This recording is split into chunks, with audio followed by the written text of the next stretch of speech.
everyone and welcome. In this video I'm going to walk you through how to shop for items on Rednote. Now the first thing you need to do is open up your Rednote app, and then from the home page you see the second option down here that has shop. Click on shop and you can see different items you can shop for and their price and everything. The other thing is that they are not in English, so you're going to really need translations for this part. So you can download the translator app and need to overlay on it and then show you the translation for each of them.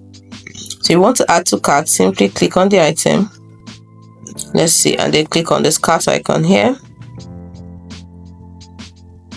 So as you can see, this is not opening.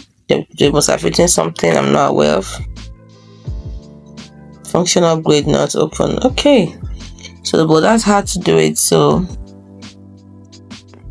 it's an iPhone 16 Pro Max Plus, an iPhone 14 Pro Max. So look through the ones you want and then you can add them to carts by clicking this one. So as you can see, mine isn't open, but yours should be. It's as simple as that. Hope you found this video helpful. If you did, do not forget to like and subscribe to the channel for more. Thanks for watching.